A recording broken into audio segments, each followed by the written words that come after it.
Les Bleus ont bien souvent affaire à une grosse densité en possession du ballon en bloc haut. Ils vont alors utiliser les appuis remises plus déplacement pour se dépêtrer de ce bloc adverse. Ici, Giroud libère une zone où Griezmann vient immédiatement proposer pour un appui avec Hernandez. Deuxième situation, avec Umtiti qui recherche un appui avec Matuidi qui se trouve dos au jeu mais qui est libre. La passe est difficile, mais Umtiti n'hésite pas à la faire car cela permet l'élimination de deux joueurs. Il faut ensuite conserver la vitesse acquise par cette passe et donc Matuidi remise en une seule touche sur Hernandez. Un bel exemple de prise de risque avec une belle qualité de passe. Ici, Pogba lance par une superbe passe Mbappé en profondeur et de ce fait élimine 4 joueurs d'un coup. Encore Pogba avec une passe compliquée mais réussie. Nouvelle situation ici avec N'Golo Kanté qui sur une passe va réussir à casser deux lignes et éliminer 5 adversaires. Et même 6 adversaires sur la remise en une touche de Griezmann vers Giroud. Les Bleus utilisent aussi la largeur du terrain face au bloc bas adverse. Le but du jeu, c'est d'attirer l'adversaire sur un côté à base d'appui remise, puis ils renversent le jeu. Soit par des longues transversales, comme ici avec Pogba qui recherche Hernandez à l'opposé. Celui-ci va temporiser et profiter du mouvement de l'adversaire pour faire le chemin adverse en changeant de côté, mais cette fois-ci en utilisant un relais, en l'occurrence avec Tolisso qui va ensuite renverser vers Mbappé. En utilisant à 100% la largeur, les Français monopolisent l'attention de l'adversaire sur un côté. Comme ici avec les Uruguayens qui sont tournés vers la gauche alors que Pavard et Mbappé sont restés couloirs et se retrouvent donc seuls pour un futur renversement de jeu. Je ne vais pas faire toutes les combinaisons de déplacement, juste deux exemples. Celui-ci avec Pogba qui décroche pour réclamer le ballon. Mbappé est rentré à l'intérieur, Pavard prend alors immédiatement le couloir pour amener de la profondeur. Deuxième mouvement avec le déplacement inverse entre Griezmann et Matuidi.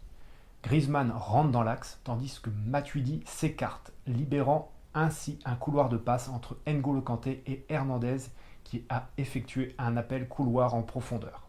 Les Bleus utilisent aussi parfois du jeu long. Le but c'est d'amener de la pression sur la défense adverse. Ils s'appuient alors sur la qualité de jeu aérien de Giroud. Bien souvent, Griezmann est très proche pour disputer les deuxièmes ballons.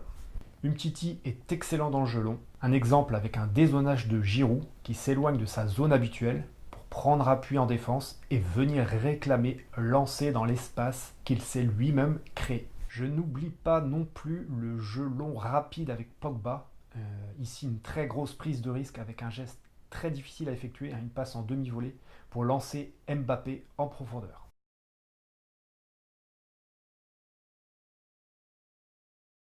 Les Bleus sont très souvent en attaque rapide, donc il faut amener le plus rapidement du monde dans la surface, sans quoi l'attaque ne sert à rien. Tour à tour, on a donc vu 2, 3, 4, voire même 5 joueurs comme ici en finale.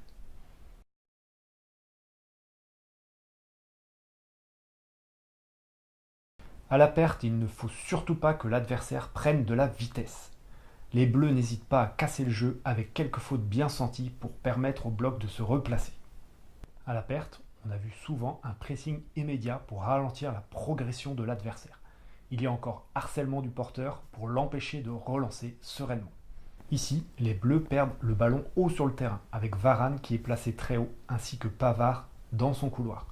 Hazard est trouvé par une passe, il y a un potentiel 2 contre 1 puisque Varane se retrouve tout seul, et comme il est très haut, il y a une énorme profondeur à gérer dans son dos. Il y a urgence, c'est pourquoi Griezmann va nous gratifier d'une belle grosse faute pour permettre au bloc de se replacer. L'idée à la perte, c'est de mettre une grosse densité sur le porteur et lui bloquer ses lignes de passe, comme ici avec 3 bleus sur Hazard et Kanté qui lui coupe la relation avec Lukaku.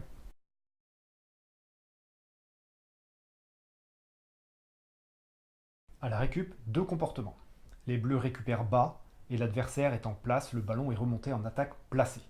Les centraux amènent le surnombre en montant le ballon, comme ici avec Varane qui prend devant lui l'espace pour amener du rythme et trouver ensuite des décalages au milieu de terrain.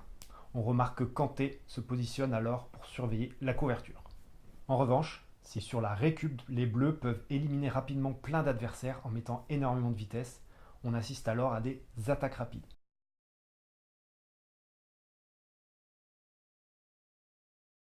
Sur les corners défensifs, aucun joueur au poteau, mais des joueurs au point clé. Un à l'entrée des 6 mètres pour les ballons tombants et un qui verrouille le premier poteau. Ce dernier est en marquage de zone, le reste de l'équipe est en individuel. Ne mettre personne au poteau, cela permet d'avoir plus de solutions en cas d'attaque rapide, comme avec un ballon capté par Loris et relancé immédiatement. Sur les touches, les Bleus alternent entre marquage en zone ou individuel, comme ici sur ces différentes situations. Griezmann a eu 100% de réussite sur les pénaltys. Il a utilisé son premier pénalty, une frappe en force sur son côté naturel. Gaucher, il tire sur la droite du but. Ensuite, il a utilisé une frappe en douceur à contre-pied du plongeon du gardien. Pogba et Griezmann étaient les frappeurs sur coup franc direct. Ils sont restés sans réussite malgré quelques belles frappes. Ici, à noter la position intéressante de Pogba et Giroud qui, par leur positionnement, masquent le départ du ballon pour le gardien. Sur les coups francs indirects, les Bleus ont utilisé plusieurs combinaisons, comme sur le but face à l'Uruguay. Griezmann fait une course en 2 temps. Sur le premier temps, tous les Français partent vers l'avant. Ils s'arrêtent au moment du temps de pause de Griezmann et repartent vers l'avant sur le deuxième temps. Varane, lui, change la direction de sa course pour aller là où le ballon va être tiré. Quand Varane effectue sa tête, on remarque qu'il y a même 2 joueurs qui sont libres au deuxième poteau. Deuxième situation, avec ici Giroud qui est excentré bizarrement côté gauche et Pavard qui est dispo sur les 3/4 de Griezmann. Sur le temps de passe vers Pavard, Giroud rentre dans la zone tandis que Varane s'en va de la zone d'atterrissage du ballon. Le but, c'est de créer avant le centre de Pavard de la désorganisation dans la défense adverse.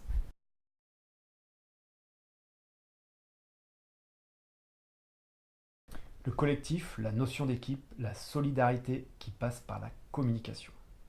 Le mouvement permanent de cette équipe, les appuis, la prise de risque, les couvertures. La force, le goût de l'effort, la rigueur et la lucidité permanente.